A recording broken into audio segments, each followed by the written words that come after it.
Marc chapitre 2. Nous prenons le livre de Marc dans son chapitre 2.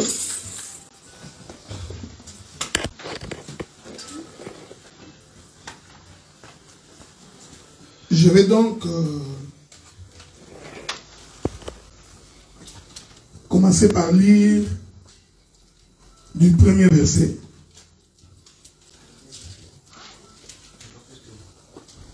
jusqu'au 4e verset. Nous lisons au nom du Seigneur. Amen. Quelques jours après, Jésus revint à Capernaum.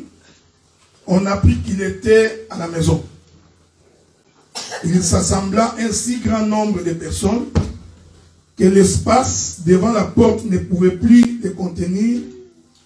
Il leur annonçait la parole. Des gens vinrent à lui amenant un paralytique porté par 4 hommes. Comme il ne pouvait pas l'aborder à cause de la foule, ils découvrirent les toits de la maison où il était et ils descendirent par cette ouverture les lits sur lesquels les paralytiques étaient couchés. Je prends le verset 5. Jésus, voyant leur foi, dit au paralytique: mon enfant, tes péchés sont pardonnés. Que le Seigneur bénisse ta lecture de l'Écriture. Amen. C'est comme j'ai toujours dit que s'il n'est question que de lire la Bible, alors tout le monde peut lire la Bible. En tout cas, dans toutes les églises que nous allons fréquenter, on lit la Bible. Amen. Le problème, ce n'est pas de lire la Bible. Le problème, c'est quelle est l'explication de ce qui est écrit. Oui. Ça, c'est la chose qui n'est pas donnée à beaucoup. C'est pourquoi Dieu a toujours posé la question: qui a siégé dans son conseil pour qu'il soit capable de comprendre les mystères du royaume. Oui. Voilà pourquoi, quand tu vas dans une église et que tu te rends compte que les gens ne font que répéter l'écriture noir sur blanc, ou quelqu'un qui fait un commentaire des textes bibliques, comprenez qu'il n'a pas encore prêché. Dieu est bon. Nous savons que Dieu est bon. Il est merveilleux. Oui, Dieu, nous savons qu'il est merveilleux. Nous savons que Dieu bénit. Ça, tout le monde le sait. La question, il faut nous expliquer comment Dieu est-il devenu bon. Comment Dieu est-il devenu sauveur. Que le Seigneur vous bénisse. Amen. Soyez en paix, mes bien-aimés, parce que Amen. Je sens que quelque chose de nouveau va se passer ici. Amen. Vous savez, au temps de Noé, on posait la question à Jésus: qu'est-ce qui arrivera avant ton avènement? Jésus dit: ce qui arriva du temps de Noé arrivera de même au temps du Fils de l'homme. Alors souffrez avec moi que nous allons visiter Noé.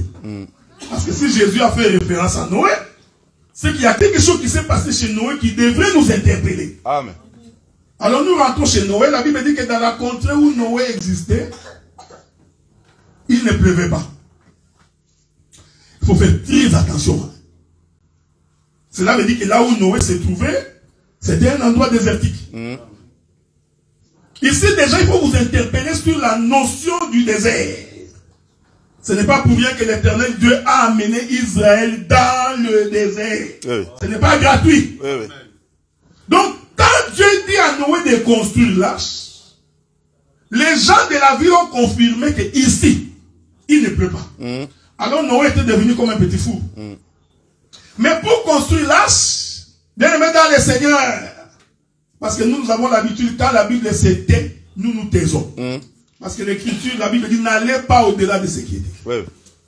Quand j'ai lu ma Bible, je n'ai pas vu où Noé a demandé à quelqu'un de l'aider pour construire l'arche. Faites attention. Donc nous comprenons que, comme Dieu avait dit à Noé de construire l'arche, donc celui qui connaissait la mesure de l'arche, c'était Noé. Celui qui connaissait les compartiments de l'arche, c'était Noé. Celui qui connaissait les bois qui devaient entrer dans l'arche, c'était Noé. Est-ce que vous me suivez? Amen. Le frère Paul dit dans le livre des Hébreux: le prédicateur Noé. Je suis allé vérifier où Noé a prêché.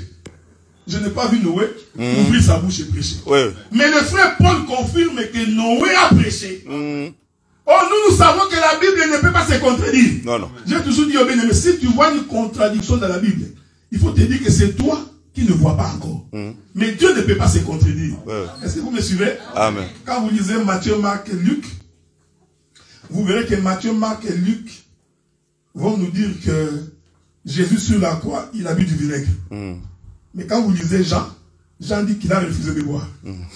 Alors quand tu es en face d'un musulman, tu seras troublé, il va te dire, tu vois, ils se contredisent. Non, ils ne se contredisent pas. Il y a une vérité qui est cachée qu'il faut découvrir. Vous me suivez, hein? Amen. Maintenant, pour que Noé construise l'arche, Noé devait aller couper le bois. C'est-à-dire que Noé est entré dans la forêt. Il lui coupait le bois. Il a amené le bois dans la ville. Il taillait le bois pour que le bois puisse entrer dans l'arche. Suivez-moi bien. C'est lui qui partait chercher le bois. Tout le temps qu'on construisait l'arche, c'était Noé. Maintenant, pour définir le bois, ce n'est pas moi, c'est le prophète Jean-Baptiste qui définit le bois. Il regarde les hommes en train de venir, il dit, la cognée est à la racine de tout arbre. Tout arbre qui ne produit pas de fruits sera coupé. Quand Jean-Baptiste dit ça, il parlait aux hommes. Est-ce que vous voyez? Amen. Donc pour Jean-Baptiste, les hommes sont des arbres. Des arbres.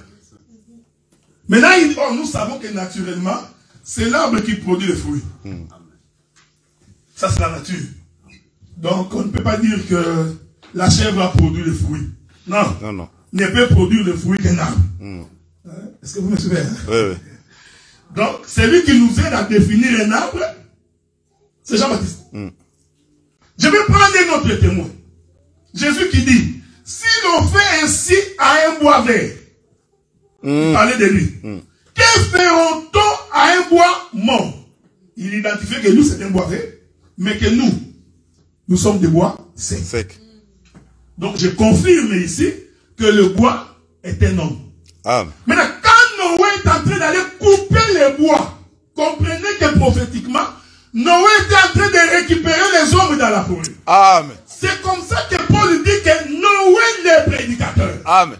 Est-ce que vous voyez ça? Or, nous étions dans la forêt. Nous n'avions pas de cité dans la ville. C'est ce que l'Écriture dit. Ces choses ne nous concernaient pas. Mais au travers de Noé, Noé partait dans la forêt. Il coupait un bois, il amenait. Il coupait un bois, il amenait. Nous disons ceci. Les différents bois que Noé coupait, en réalité, c'était des hommes qui quittaient le monde, qui venaient pour composer l'arche. Amen. Suivez-moi bien. Oui. C'est pourquoi Jésus a dit, ce qui arriva du temps de Noé. Oui. J'ai compris. C'est-à-dire que pendant que nous prêchons l'évangile ici, frère, nous prêchons pour que les gens qui sont dans le monde abandonnent la vie du péché. Qu'ils viennent dans la domaine de l'éternel. Donc Noé qui partait dans la forêt devait avoir un couteau. Parce qu'avec le couteau, il pouvait couper les bois. Est-ce que vous voyez ça? Oh, le couteau de Noé là qui coupe les bois, c'est ça la parole. C'est la parole qui t'arrache du péché. C'est là, frère, je vais répéter ça parce que j'ai compris la raison pour laquelle je suis arrivé ici. On est fatigué des évangiles de bénédiction. Non, bien aimé, tu seras béni, tu auras beaucoup d'argent. Je t'informe qu'il y a beaucoup de païens qui ne prient pas, qui ont beaucoup d'argent. Amen. Alors si tu vas prêcher un riche et un évangile comme ça, il va te dire, je vois que tu manques d'argent, prends l'argent et va. Non, tu vois la bénédiction, c'est avoir beaucoup d'enfants. Les Chinois se plaignent. Ils trouvent qu'avoir beaucoup d'enfants, ça devient un calvaire. Je n'étais pas interdit d'avoir des enfants. Mais il faut savoir quel est le sens de la véritable bénédiction de Dieu. Amen. Regardez, frère. Je disais à un frère que vous savez le jour où Dieu a croisé Jacob, nous l'avions chanté ici avec mon pasteur et ma bien-aimée soeur là-bas. Le jour où Dieu croise Jacob, c'était la nuit. La Bible dit que Jacob s'est battu avec Dieu. Est-ce que vous pouvez vous imaginer qu'il y a un homme qui se bat avec Dieu? C'est pourquoi j'ai toujours dit qu'on ne peut pas lire la Bible comme le livre de Tintin. Ce n'est pas le livre de Kalao. Un homme qui se bat avec Dieu. Arrêtez de lire comme si vous lisiez un roman. Et ils se sont battus toute la nuit. Et le matin, l'homme a retenu Dieu, le créateur du ciel et de la terre. Un homme va le retenir. Non. Dieu disait autre chose ici. Amen. Il dit non, il faut que tu me laisses partir parce que l'aurore est en train de se pointer. C'est-à-dire que Dieu avait peur que quelqu'un le voie le matin avec Jacob. Il est merveilleux. Alléluia. Voilà pourquoi l'Écriture dit, même pendant la nuit, vous marchez comme si vous marchez le jour. Parce que pendant la nuit, le Seigneur est avec vous. Nous comprenons que ce Jacob-là, il représentait tout un peuple. Mais qui était en combat avec Dieu. Je m'excuse, si tu fais des massano, moi je ne fais pas des massano. Si tu es boxeur, moi je ne parle pas de boxe. Le combat ici, tu vas comprendre que c'était toute une prédication. Amen. C'est pourquoi nous insistons. Jacob il dit, Éternel Dieu, mais pour que je te laisse partir, bénis-moi. Moi j'avais pensé que Dieu allait donner à Jacob des maisons.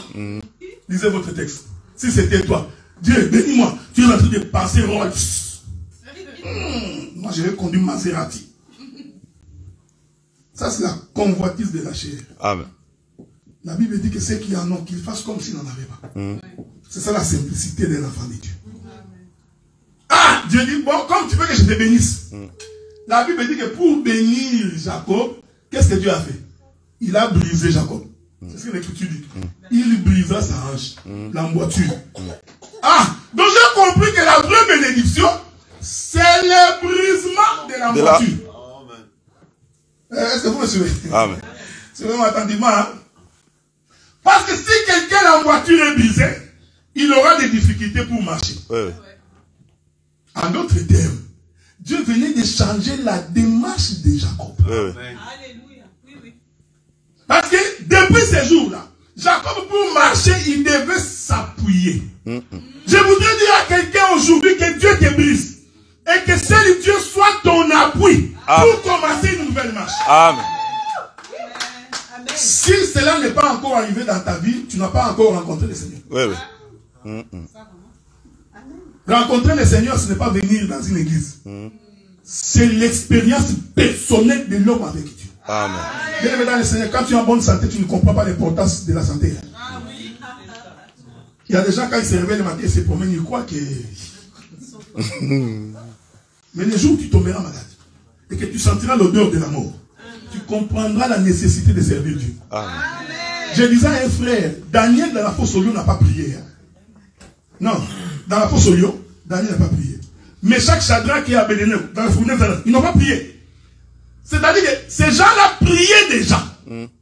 Ils avaient déjà Dieu. C'est comme ça quand ils sont devenus en difficulté, Dieu n'a fait que les aider. Les chrétiens d'aujourd'hui attendent quand il y aura des difficultés pour prier Dieu. Ça, il n'y a qu'un homme que tu peux tromper. La Bible dit qu'on ne se moque pas de Dieu. C'est qu'un homme aura semé, il le moissonnera. Amen. Donc pendant que tu es en bonne santé, que tu es en forme, il y a nécessité pour toi de croire au Seigneur et de prier le véritable Dieu. Amen. C'est très important, frère, ce que je vous dis. Je crois que c'est la raison pour laquelle je suis arrivé ici, Papa Jean. Amen. Noé est allé couper les bois. Frère, écoutez, les saluts passent par le bois qui quitte les forêts. Donc on ne peut pas prendre les bois, les laisser dans la forêt. Non, il faut qu'on détache le bois de la forêt. Est-ce que vous me suivez? Amen. C'est ça la conversion. En d'autres termes, le bois va voyager de la terre vers l'arche. Est-ce que vous voyez ça? C'est aussi l'image de l'enlèvement. C'est-à-dire le bois quitte la terre, il vient dans l'arche. Je vous informe que c'est lui qui construit l'arche, c'est Noé. Ici, Noé, c'est le père. Est-ce que vous me suivez? Amen. Mais la construction de l'arche, c'est le fils. Vous allez me suivre attentivement. Parce que le salut n'est en aucun autre nom, si ce n'est qu'en Jésus. Amen. Donc, les gens qui croient, ils doivent entrer dans Jésus. C'est pourquoi j'ai dit que l'arche, c'est lui Jésus. Amen. Mais Jésus est composé de plusieurs membres. Il est merveilleux. Alléluia. Oui. Est-ce que vous remarquez? C'est le frère Paul qui dit ça. Nous sommes les membres de son corps. Maintenant, observez bien, vous allez voir. Le prophète Salomon dit ceci. Il dit, il n'y a rien de nouveau sur la terre. Amen. Ce qui est, a été. Vous voyez, c'est comme ça qu'il a commencé. Il commence par dire que ce qui est, a été. Donc nous prêchons un Dieu qui a des rétroviseurs. Quand tu conduis ton auto, Il faut regarder. Même les blancs malins, il a mis les rétroviseurs pour que tu regardes d'où tu viens.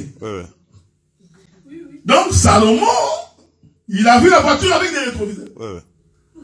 Il dit ce qui a été. Nous allons rentrer dans ce qui a été. Vous avez remarqué une chose, frère. Dieu, pour créer Adam, qu'est-ce que Dieu a fait? Il a rassemblé la poussière de la terre. C'est-à-dire que Dieu a détaché la poussière des autres poussières.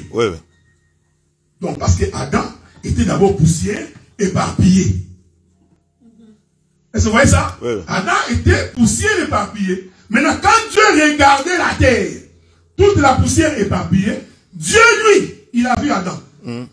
Mais il a vu un Adam éparpillé. Qu'est-ce que Dieu fait? Il procède au rassemblement. C'est ce que la Bible dit. Dieu rassemble. Donc nous comprenons que Dieu a commencé à marcher. Il récupère une poussière, il amène. Il récupère une poussière, il amène. J'ai dit des choses spirituelles. Amen. C'est ce que Noé faisait. Noé prenait un bois, il amenait. Noé prenait un bois, il amenait. C'est ce que Dieu avait fait. Qu'est-ce que Dieu avait fait? Il cherchait une poussière, il regarde. Ah, la sueur là-bas, ah, il va te prendre. Il t'abandonne avec. Tu abandonnes les autres poussières. Bien aimé, la parole de Dieu, c'est que nous devons vivre en conformité avec Dieu. Amen. Sans quoi l'église devient une mutualité. Ça devient une rencontre. Ça devient un club de jeunes frères et de jeunes sœurs. Il faut que celui qui vient prier, qui comprenne que Dieu nous a appelés à la sainteté. Vous savez, c'est très difficile de prêcher la sainteté en Europe.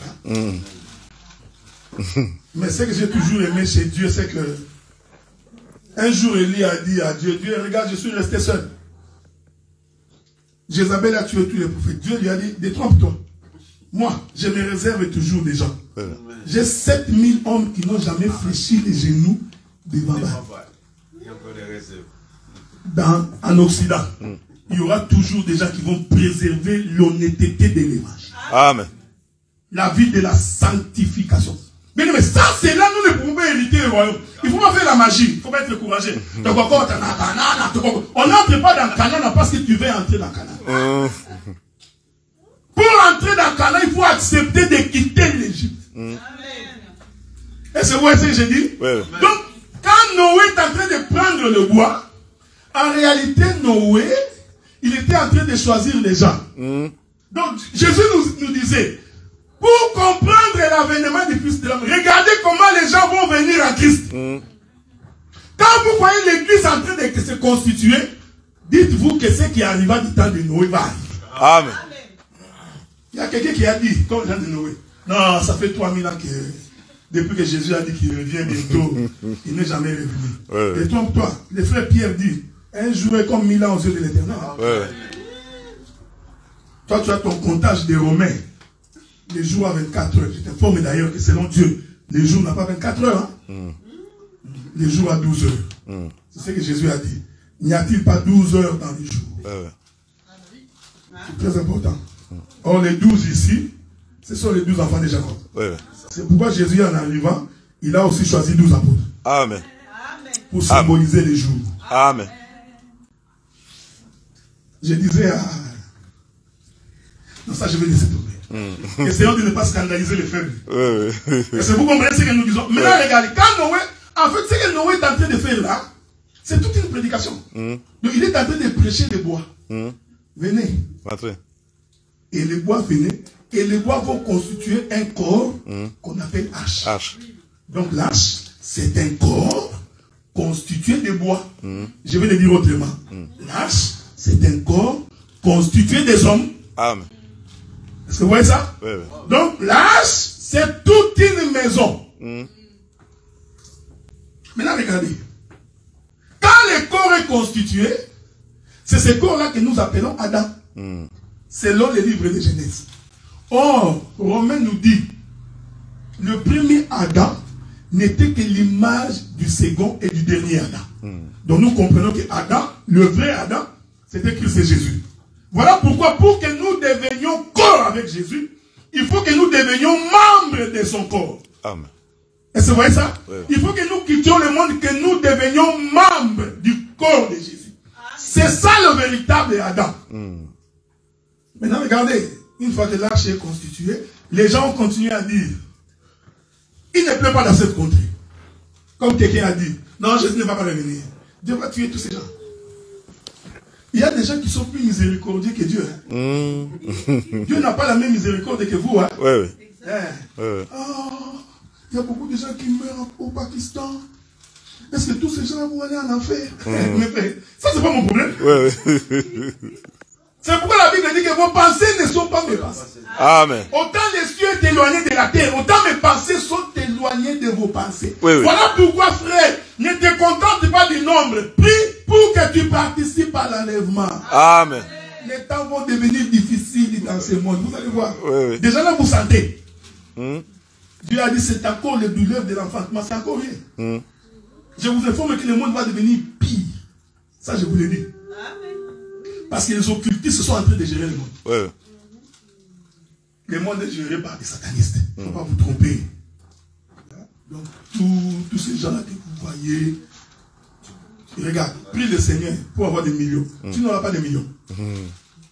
C'est pourquoi la Bible dit, Dieu, ne nous fais pas trop riches, pas trop pauvres. Donne-nous quoi nous manger, nous vêtir. Cela nous suffit. Parce que si tu veux vraiment avoir la richesse comme Bill Gates, tu rentreras dans les maisons occultes. Parce que ça, c'est le diable qui les détient.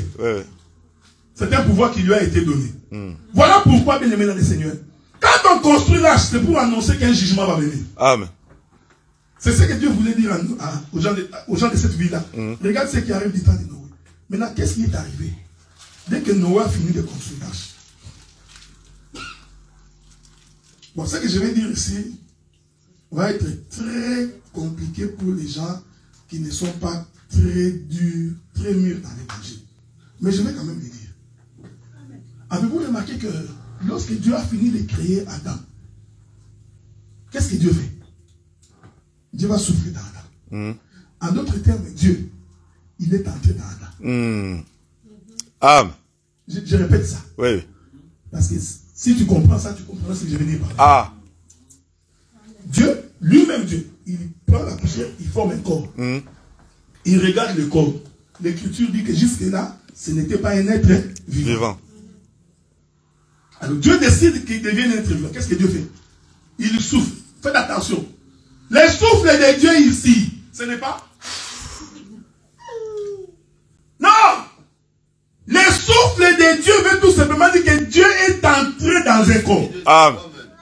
C'est pourquoi on a appelé Jésus Emmanuel.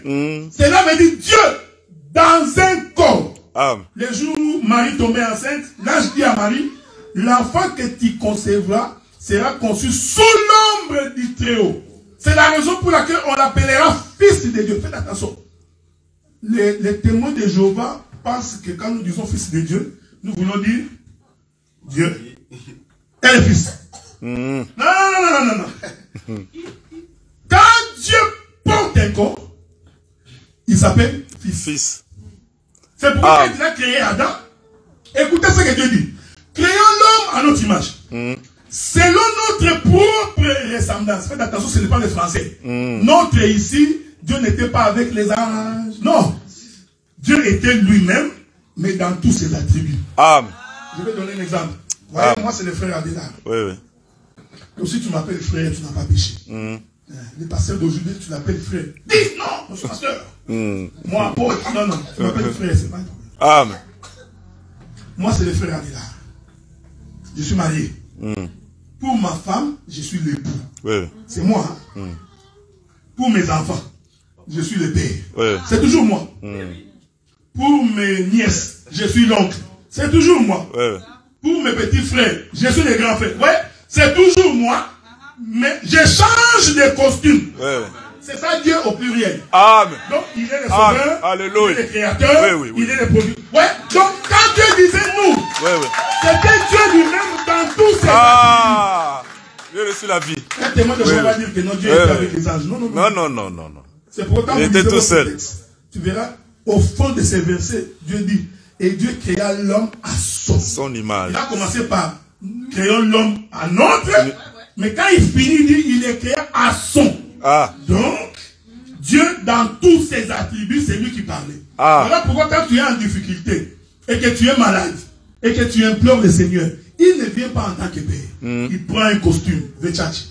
Il porte le costume de guérisseur. Parce que c'est ce que tu as besoin pour l'instant. Mais quand tu manques l'argent, il enlève le guérisseur, il lui porte Jéhovah Jireh. Donc c'est toujours lui, mais c'est le Dieu qui change les costumes. Maintenant regardez, parce que je voudrais toucher l'autre, c'est pourquoi je suis rentré ici. Donc, non, quand Dieu crée Adam, c'était lui-même. Donc, Dieu s'est projeté lui-même dans Adam. Oui, il s'est voyé. Donc, quand on voyait Adam, on pouvait voir Dieu. On voit Dieu. On voit Dieu. Voilà pourquoi il n'a pas péché. Voilà. Oui. Voilà. Donc, en fait, Adam que vous voyez, c'est Dieu. Faites attention. Parce que les Français vont te tuer. Amen. Tout ce qu'Adam fait, ce n'est pas Adam. C'est Dieu. Oui. Parce que Adam, comme image, j'aime ça, ne peut pas bouger par lui-même. Regardez. Oui. Ça, c'est ma paire de lunettes. S'il y a l'image de ma paire de lunettes sur la terre, si vous voyez l'image bouger, vous comprenez que ce n'est pas l'image qui a bougé. C'est ma paire de lunettes qui a bougé. Exact. Donc Adam comme image de Dieu. Quand nous voyons Adam faire des choses, faites attention. Ce n'est pas Adam. C'est Dieu. Je dis ça à un frère. C'est Dieu qui voulait se marier. Il cherchait une femme. C'est Dieu. Donc quand il est merveilleux. Regardez. Parce que le souci de Dieu, c'était qu'il voulait entrer dans un corps. Oui. C'était ça son souci. Il ne voulait pas être seul. Parce que Dieu, il n'aimait pas la solitude. Il se disait non, il n'est pas bon que je sois seul.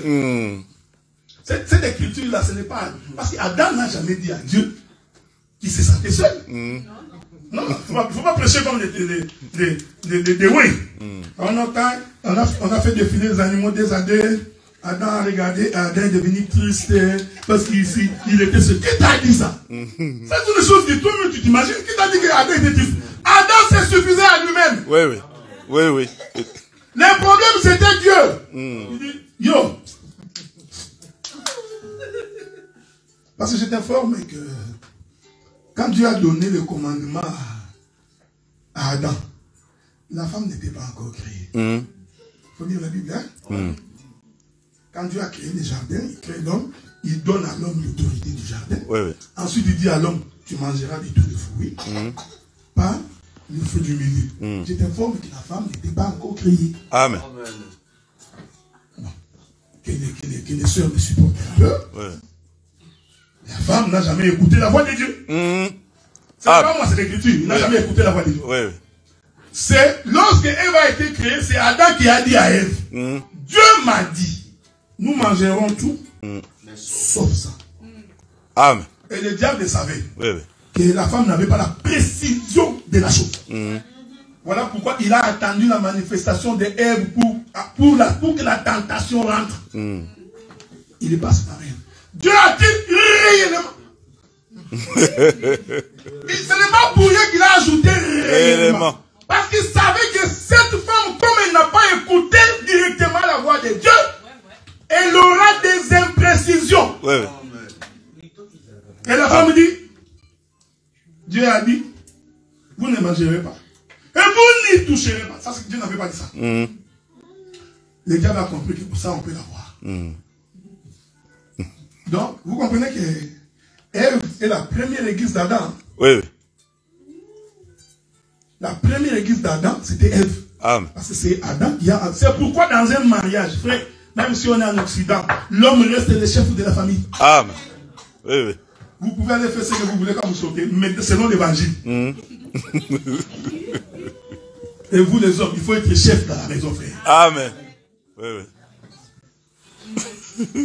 Si tu sens une femme qui commence à donner des ordres, c'est la rébellion. La rébellion. Parce que le système mondial, c'est un mauvais système. C'est diabolique ce que vous voyez ici. Je vous informe que c'est diabolique. On demande aux femmes de devenir chef que nous. Tu commences à regarder la tête dans ta propre maison, mais tu as peur. Mais ça c'est quoi ça, frère? Chez Macron, prêcher l'égalité. Je n'ai pas dit que les femmes ne peuvent être des présidentes. Non. Elles peuvent être des PDG. Non, vous êtes intelligentes. Mais nous parlons de l'évangile, frère. L'évangile. Dieu ne se contredit jamais. Amen.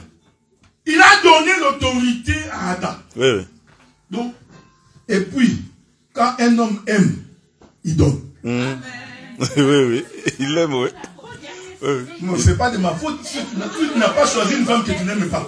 Ça, c'est j'ai toujours dit aux frères, on n'épouse pas une femme par pitié. Parce qu'il m'achète beaucoup des hamburgers, il me donne des chemises. C'est une bonne personne. Je vais quand même. On n'épouse pas comme ça.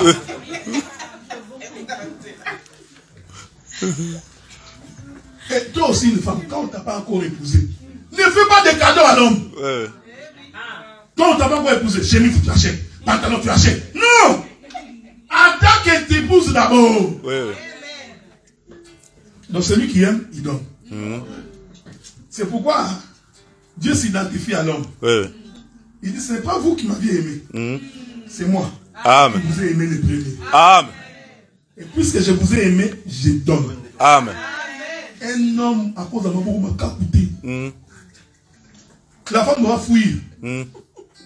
Un homme, c'est quelqu'un qui donne. Quand la femme demande, on demande, tu donnes. Tu verras cette femme-là va être soumise. La soumission de la femme n'est pas d'y donner. C'est pourquoi Jésus nous a aimés. Il s'est donné d'abord lui-même pour nous. Voilà pourquoi nous nous soumettons à sa parole. Amen. J'ai toujours dit aux frères que les femmes ne sont pas compliquées. S'il y a des êtres qui sont faibles, ce sont les femmes. Mais Pierre a dit ça. Un être faible. Il suffit seulement de savoir comment l'avoir. Même quand tu n'as pas l'avion, fais la promesse. Dieu donnera. Moi, je vais acheter l'avion. Elle sera vraiment contente. La promesse qu'elle-même fait qu'elle est contente. Vous savez, moi, j'ai toujours étonné les hommes qui disent que les femmes sont insoumises. C'est parce que vous voulez conduire la femme comme un militaire. Dieu a voulu conduire Israël dans la loi. Fais comme Israël n'a jamais obéi. Ils étaient têtus. Têtus. Jusqu'au point Dieu a dit, Israël, peuple au courant. Malgré la loi. Non. La femme, on l'a conduit par la grâce. Amen. Beaucoup de tendresse. Quand tu aimes une femme,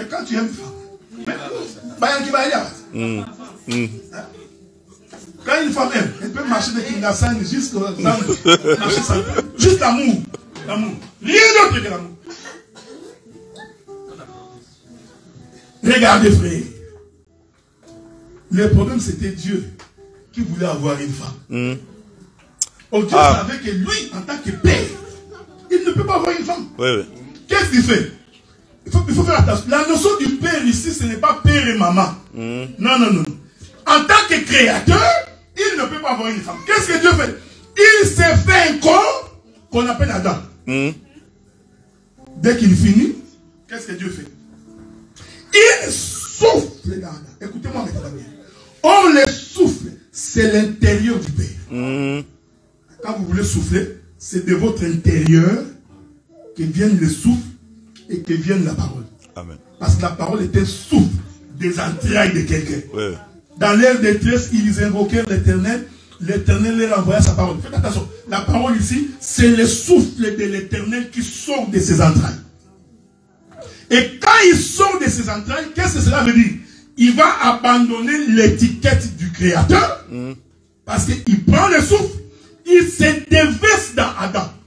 Maintenant, quand Adam est en train de marcher, en réalité, c'était Dieu dans un corps. Amen. C'est pourquoi Jésus avait raison de dire, c'est lui qui m'a vu. A vu le Père. Parce qu'en réalité, c'était Dieu dans un corps. Donc quand nous parlons du Fils de Dieu, il ne faut pas le comprendre en français comme ton fils que tu as donné naissance. Non. Le Fils de Dieu voudrait dire que Dieu a porté un corps. Et il a marché parmi les hommes. Voilà pourquoi même quand on a fait le tabernacle, au 40e jour, quand on installe le tabernacle, la colonne va quitter le ciel. Or, la colonne, c'était Dieu. Il va entrer dans le tabernacle. C'est Dieu qui rentre dans un corps. Est-ce que vous me suivez? Amen. Donc, le Père est entré dans le Fils. Mais avant que le Père n'entre dans le Fils, il faut d'abord que le Fils soit constitué. Suivez-moi bien. C'est-à-dire qu'il faut d'abord rassembler la poussière de la terre pour constituer le Fils. J'ai expliqué que la poussière de la terre, ce sont les hommes. selon Noé, c'est le bois. Une fois que les hommes sont constitués, ils forment l'âge. L'âge, c'est le fils. C'est Adam. Regardez maintenant, qu'est-ce que Noé va faire? Lui, Noé, le créateur de l'âge, va aussi entrer dans l'âge. Dans l'âge. Vous voyez? C'est le père qui rentre dans le fils.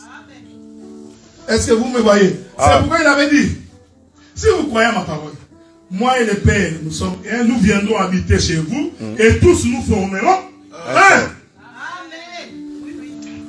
Bien-aimés dans le Seigneur, nous sommes venus sur la terre comme des passagers. Nous quitterons cette terre des hommes. Voilà pourquoi nous avons intérêt à veiller sur notre manière de vivre. Notre manière d'être. Il faut que nous, chrétiens, que nous soyons différents des gens du monde. Je ne vous demande pas de quitter le monde. Jésus aussi a dit ça. Père, je ne vous demande pas de quitter le monde. Je lui dis qu'ils sont dans le monde, mais ils ne sont pas du monde. Il faut que le monde témoigne que ces gens-là sont des dieux. Je vais le dire dans les termes les plus simples. Quand on est chrétien, on n'insulte pas son frère. Quand on est chrétien, on n'escroque pas son frère. Quand on est chrétien, on ne prend pas la femme d'autrui. Amen. Nous avons des pasteurs impudiques, des voleurs. J'ai en horreur des pasteurs comme ça. Et puis, moi j'ai toujours dit très clairement que ces gens-là ne sont pas des pasteurs. Un pasteur coureur de gigot, en tout cas, ça c'est mal dans votre Bible. Dans ma Bible, je n'ai pas vu ça. Parce que Dieu, avant d'établir quelqu'un ministre, Dieu doit d'abord le former. Oui. Il prend le temps de le nettoyer. Pour que le jour où il se met devant les gens, qu'il soit un modèle pour le peuple, en conduite, en comportement et en enseignement. Amen. Non, non. Nous avons des ministres mangeurs de troupeaux. Oui. Bon. Comme ces derniers temps aussi, on met beaucoup de chaises de prédicateurs devant. Je n'ai rien contre ça, mais j'ai toujours trouvé que ce n'est pas bon. Là, tu vois, le prédicateur, lui, il est devant. Honorer l'homme de Dieu. C'est ça. Regardez, quand quelqu'un remplit des choses mondaines, quand il n'a pas l'humilité, il pense qu'il est en train de trôner sur l'église. Il pense que l'église c'est sa femme. Donc, il fait ce qu'il veut. Mais pourtant, le roi Salomon, avant de te prendre comme gardien de sa femme, qu'est-ce que Salomon faisait? Tous les gardiens de la femme de Salomon, Salomon les castrait. Oui. La Bible dit qu'il ne prenait que des eunuques. Un eunuque, hein, c'est quelqu'un à qui on a enlevé la sémence. Oui. Vous pensez que Dieu a dit ça par plaisir? Non, non. Non, non. Parce que le roi Salomon savait qu'il avait beaucoup de femmes. Hein? Oui, oui. Bon, je disais à un frère, on va faire un calcul. 1000 femmes. Mais Salomon, tu vois, frère, est-ce que vous ne trouvez pas que c'est de la folie? Et non, il y a une femme. D'ailleurs, 2 seulement, tu vas souffrir. Tu as des stress, 2. L'année à 365 jours. Bon, c'est ce que je voulais venir. L'année à 365 jours. Donc, les femmes de Salomon sont à peu près 3 ans. Bon, on va faire un petit calcul.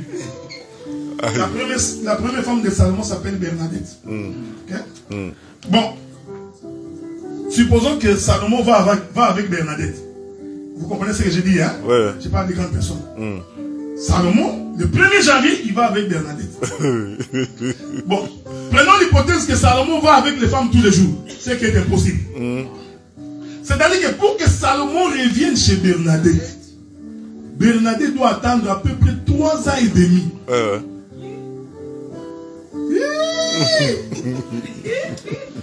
Vous voyez? Impossible. Mais regardez comment Dieu est merveilleux. Il a fait en sorte que Salomon puisse avoir 700 femmes, 300 concubines. Parce que les 700 femmes, ce sont des femmes légitimes. Ces 700-là représentent la maison d'Israël. Amen. Le 300-là, chiffre 3, la mort et la résurrection de Jésus, représente l'église. Donc en fait, les 1000 femmes de Salomon ne sont que 2 femmes. Est-ce que vous me suivez? Amen. Mais Paul dit, des 2, il n'en a fait qu'un. En fait, Salomon n'avait qu'une seule femme. Une seule femme. Amen. 1000 femmes de Salomon, ce n'est qu'une femme. Car Pierre dit, un jour est comme 1000 ans. C'est pourquoi si tu comptes la manière des hommes, tu auras des difficultés. Ouais. Mais Salomon, comme il était malin, Dieu prophétise. Il savait que comme je quitte chez Bernadette, pour que Bernadette me revoie, il faut 3 ans et demi. Je ne sais pas ce qui va se passer pendant 3 ans et demi. Oui, oui. Parce que je ne verrai pas Bernadette. Qu'est-ce qu'il fait? Il prend les gardiens. Il dit, bon, vous allez garder mes femmes. Mais pour que je sois rassuré que vous ne donnerez pas la semence à ma femme, je vais vous enlever toute la capacité de la semence. Comme ça, Salomon, dès qu'il s'est réveillé le matin, même après 5 ans, s'il se met dans sa cour, il voit une enfant en train de courir. Salomon est en paix. Il sait que ça, c'est mon enfant. Parce qu'il sait que tous ces gens qui sont ici, personne ne peut donner la naissance. Donc, j'ai enlevé la semence. C'est pourquoi quand l'église devient l'église de quelqu'un, c'est dangereux. C'est-à-dire que quelqu'un est entré avec sa semence. Voilà pourquoi Dieu ne peut pas établir un ministre qui a sa propre semence. Tu es entré par quelle fenêtre? Dieu ne peut pas faire des choses comme ça. C'est pourquoi tu verras dans une église des groupes qui se forment. Nous sommes les disciples d'eux. Nous soutenons tel pasteur. Même quand le pasteur est tombé dans le péché, tu trouveras des gens qui continuent à les soutenir. Vous comprenez que c'est un pasteur qui est entré dans cette église-là avec sa semence. Un bandit. C'est comme ça, quand il est assis comme ça, il voit les sœurs passer. Un bandit. C'est un bandit. Il voit les sœurs passer. Dans sa tête, il fait des projets. J'ai toujours dit, c'est frère. Il y a des péchés que tu ne peux pas dire que c'était par hasard. Frère, non. Il y a de ces péchés-là. Oh non, frère, j'étais faible. Un menteur. Parce que pour sortir avec une femme, on fait un projet. Tu prends d'abord le temps de la regarder. Ça monte dans ta tête. Salomon aussi est bon. Salomon a dit, à force de penser, tu feras un songe. Pendant que monsieur d'arrêter, Dieu m'a montré. Non, non. Moi, j'ai toujours dit au frère, quand tu veux te marier, ne va pas rêver. Puis le Seigneur regarde. Parce que si tu regardes beaucoup, tu vas rêver, c'est normal. Fais une fixation sur une soeur. Tous les jours, tu vas se pousser. Frère, on va tailler. Et tu vas dire, oh, c'est Dieu. Ce n'est pas Dieu. La force de penser. Donc, un prédicateur, donc il est assis comme ça. Il fait un projet. Il regarde la soeur. Je vais sortir avec cette soeur. Il va chercher des formules pour avoir la soeur. Oh, bien les soeurs, Dieu me montre. Surtout les soeurs. C'est pourquoi j'ai toujours dit que quand un frère croit, il faut dire que tu as le bon évangile. Amen. Quand c'est seulement la soeur, il faut te battre pour que son mari aussi croie. Bien les soeurs, Dieu m'a montré. Tu me verras en privé, consultation prophétique, un voleur. Donc, il trouve une formule pour rester seul avec la soeur. Et toi aussi, soeur, si tu es marié, même quand un prophète t'appelle, tu viens avec ton mari. Amen. Je suis là, docteur Adela vient d'aller. Ma soeur, Dieu m'a montré un message pour toi. Ma soeur, prends ton mari. Parce que vous êtes mariés. Donc, quel est ce message que toi tu donneras à la femme d'autrui que son mari n'est pas au courant? C'est pourquoi le Seigneur nous a appelés à la sanctification. Amen. Vous savez, aujourd'hui, ça fait la honte des hommes de Dieu à cause des gens comme ça. Vous allez supporter ma folie. D'ailleurs, demain, je vais partir. S'il y a des problèmes, vous allez régler avec le pasteur Jean. Moi, je serai déjà parti. Si vous allez me haïr, venez régler avec moi. Vous savez quand votre histoire de Madjabou avait commencé? J'ai dit à l'église que cette histoire n'est pas de Dieu. Il y a des gens, non, tu es extrémiste. Vous exagérez. Des gens qui chantent comme ça. Écoute la voix. Les gens pensent que nous chantons à cause de la voix. Nous ne chantons pas à cause de la voix. Nous chantons. Vous savez, David chantait quand l'onction de Dieu était sur lui. David n'avait pas une belle voix. Il n'y a rien qui dit ça.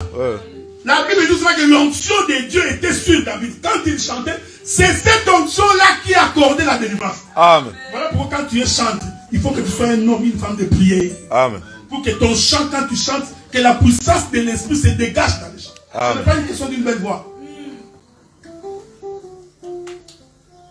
C'est sûr que ma femme me regarde, mais je vais quand même dire ça. C'est elle qui me dit, oh, mais écoute les voix. Quelle jolie voix c'est. Ah, vous exagérez. J'ai donné une écriture. J'ai dit, vous savez, un jour Israël s'est retrouvé à Babylone. Les rois de Babylone ont appelé Israël. Il dit, Israël, venez. Chantez-moi les chants de Sion. Écoutez la réponse d'Israël. Nous, chantez les chants de Sion. Sur une terre étrangère. Devant des païens. Non. Un juif ne fera pas ça. Un véritable juif, il sait que quand moi je chante, je ne chante ni pour ma femme, ni pour mon père, ni pour mes enfants. Moi, quand je vais chanter, je chante pour Dieu. Amen. Ça, c'est l'enseignement. Déjà, quand vous faites un concours pour les chants de Dieu, vous venez de déplacer les bornes posées par les anciens. Parce que les chants n'est qu'à l'honneur de l'éternel Dieu. Amen. Et l'homme qui chante n'a pas besoin qu'il soit coaché. Non. Parce qu'il rend gloire au Créateur. Mais les choses que nous prêchons sont spirituelles et sacrées. Amen. Nous ne venons pas pour faire des aventures. Mais vous avez vu? Il y a une écriture qui dit, si tu vis dans les péchés, faites attention de venir toucher les cornes de l'autel. Parce que quand tu blagues avec les choses de Dieu et que tu touches les cornes, Dieu est en colère et il va se charger. Je vais finir dans 10 minutes. Et regardez. Donc Noé finit de construire. J'ai expliqué que cette tâche-là, c'est Adam, c'est le Seigneur Jésus-Christ. Mais nous sommes ces bois-là qui sont entrés dans l'arche. Et une fois dans l'arche, nous devenons un avec Christ et avec le Père. Voilà pourquoi quand le jugement vient, qui est l'image de la pluie, nous sommes préservés. Si tu veux que Dieu te garde contre les sorciers, il n'y a pas d'autre solution. Entre dans l'arche. Amen. C'est faux. Ça, c'est quelle déclaration? Oh, si tu vois un sorcier, tu cries. Les sorciers vont fuir. Qui t'a dit que les sorciers vont fuir parce que tu as crié? Les sorciers n'ont peur que du nom de Jésus. C'est-à-dire qu'il faut que tu sois en Jésus pour que les sorciers de ta famille ne t'atteignent pas. Arrêtez de faire une prière comme un courageux. Au nom de Jésus. Toi-même, tu sais que tu vis mauvais. Tu le sais. C'est pourquoi j'ai toujours dit que la Bible dit qu'on enseigne. Dans ce temps ici, personne n'enseignera son concitoyen. Dieu sera l'enseignant de tout le monde. Chacun de nous, quand il s'examine, s'il vous plaît, quand vous êtes assis là, chacun de vous là, quand vous vous examinez au fond de vous-même, vous savez, il y a des choses que je dois régler. Alors je suis venu pour te dire qu'il faut régler ces choses. Amen. Examine toi-même tes propres voies. C'est pourquoi, quand ils ont amené les paralytiques, c'est là que je voulais finir. J'ai dit tout ça pour expliquer les paralytiques. Les paralytiques, ils ne marchaient pas. Mais j'ai compris que par la guérison du paralytique, que les paralytiques étaient pécheurs. Vous avez vu ça? On amène les paralytiques, on les fait entrer dans les toits de la maison. Les paralytiques descendent devant Jésus. Jésus regarde les paralytiques. Jésus n'a pas dit aux paralytiques, lève-toi d'abord, marche. C'est l'écriture que nous avons lue avec vous. Regardez ce qui s'est passé. C'est là que j'insiste pour que vous remarquiez ça. La Bible dit ceci. Le verset 5. Jésus, voyant leur foi, dit aux paralytiques. Les paralytiques n'avaient jamais demandé de marcher. Mais Jésus voit la foi, il dit ceci. Jésus, voyant leur foi, dit aux paralytiques, mon enfant, tes péchés te sont pardonnés. Donc j'ai compris, être paralytique, c'est être dans les péchés. Est-ce que vous me voyez? C'est-à-dire qu'il y a des choses qui t'arrivent dans la vie, qui sont tellement compliquées pour toi, tout simplement parce que tu vis dans les péchés. Il y a certaines délivrances qui ne viennent pas forcément par la prière. Juste par l'abandon du péché, tu es délivré. Amen. Il y a des choses qui bloquent dans ta vie, qui t'empêchent d'avancer, tout simplement parce que ta vie n'est pas en conformité avec le Seigneur. Voilà pourquoi un paralytique ne peut pas se déplacer. Tes histoires ne marchent pas. Tes projets ne prospèrent pas. Tu es un paralytique. Tu es stationné. Tu entreprends quelque chose, ça n'aboutit jamais. Les fiancés, ils viennent aujourd'hui, ils rentrent demain. Tu chantes des fiancés tout le temps. Quelqu'un va te dire que non, tu as le masque de vieillesse. J'ai essayé de vérifier que c'est pas ça le masque de vieillesse. C'est pas. Mais dans tous les cas, ça veut dire qu'être vieux, c'est mauvais. Hein? Maintenant, quand nous avons vieilli, parce que moi j'ai vieilli déjà. Hein? Ouais. J'ai quand même 55, 56 ans, donc bientôt là je vais 60. Ouais. Donc, ça veut dire que moi quand je vais vieillir, quel est le démon que je vais avoir? Le masque de jeunesse? Non. Non. Ton comportement, ta vie, ta manière de vivre, tes péchés feront en sorte que les choses risquent de ne pas marcher. Ouais. Il y a une écriture qui dit, frère, la réputation vaut mieux que le sacrifice. Là, je voudrais parler aux jeunes. La réputation est la chose la plus importante dans la vie d'un homme. Parce que si tu gâches ta réputation, ça va te coller jusqu'à ta mort. Amen. Même si tu t'es converti. Vous voyez, frère, hein? Nous étions des grands coureurs de Japon. Hein? Ouais. Mais aujourd'hui, même quand on croise nos amis, ah, Adela, tu es devenu pasteur. Toi, tu étais un grand coureur de Japon, tu vois. Ça, là, il n'a pas oublié. Ouais. Tu vois, il n'a pas oublié ça. Hein? Il n'a pas oublié. Il n'y a que Dieu qui pardonne et qui oublie. Les autres n'oublient pas. Ouais. Il dit, j'ai un ami en Belgique. J'arrive là-bas. Lui, sortant, je dis, non, moi je ne sors pas. Ah, Adela, mais ça c'est quelle vie? Moi je dis, non, je vais. Et puis il me dit, tu as fait la vie dans toute ta jeunesse, maintenant tu dis que tu pries. Tu vois? La réputation. Les jeunes filles, la réputation c'est la chose la plus importante. Parce que quand quelqu'un veut se marier, il posera la question, de qui es-tu fille? Ouais. Et dès que la réputation est mauvaise, ça va te coller et tu auras des difficultés. Voyez-vous? Donc, le paralytique qui a été apporté. Je ne suis pas entré dans la révélation aujourd'hui. Parce que je voulais que les messages vous parviennent. Amen. Le paralytique porte. Parce qu'en fait, à qui est-ce que Jésus a vu la foi? Ce n'était pas la foi du paralytique. Parce que le paralytique ne pouvait pas marcher. C'était la foi de ces gens qui avaient porté le paralytique. Est-ce que vous me suivez? Hein? Ouais. Ce sont ces gens-là qui ont porté l'homme du péché. Parce que le paralytique était un pécheur. Mais qui sont ces 4 personnes qui ont porté ces paralytiques? L'Écriture répond à la question. Je vais vous donner ces quatre personnes. La Bible dit, les personnes qui ont annoncé la vie de Jésus sur la terre. Je dis qui ont annoncé la vie de Jésus sur la terre. Sont au nombre de 4. Matthieu, Marc, Luc et Jean. Ce sont les seuls qui ont raconté la vie de Jésus sur la terre. Les actes des apôtres n'ont fait que répéter ce que les autres ont dit. Amen. Les épîtres ne font que... Mais les gens qui nous ont raconté Jésus sur la terre. Cette bonne nouvelle sera annoncée en commençant par Jérusalem, en Samarie, jusqu'aux extrémités de la terre. Ce sont ces 4 personnes. Ce sont ces 4 personnes-là qui sont les supports de tous les pécheurs. Croire à l'œuvre de la croix. S'identifier à l'œuvre de la croix. Reconnaître que Jésus a donné sa vie pour toi, pour que tu marches en nouveauté de vie. C'est ça. Ce sont là les 4 personnes qui t'ont amené vers la parole. C'est pourquoi le frère Paul dit, je parlerai par la prophétie, par la doctrine, par la révélation et par la connaissance. On n'a pas de temps. Parce que chaque élément, un élément représente Matthieu, l'autre représente Marc, l'autre représente Luc et l'autre représente Jean. Qui sont les 4 êtres vivants devant les trônes de l'Éternel. Amen. Et ce sont ces gens-là qui vous amènent vers le Seigneur. Vous qui étiez pécheurs, quand Dieu vous regarde, il vous dit, tes péchés te sont pardonnés. J'ai fini là. Amen. Alors,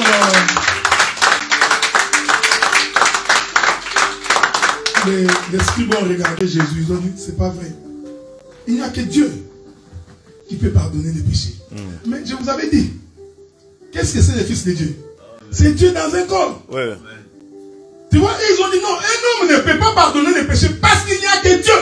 Oh, ils avaient oublié que Dieu était entré dans un corps. Voilà pourquoi Jésus pouvait dire, tes péchés te sont pardonnés. Amen. Que Dieu vous bénisse. Amen. Nous allons nous mettre debout. Amen.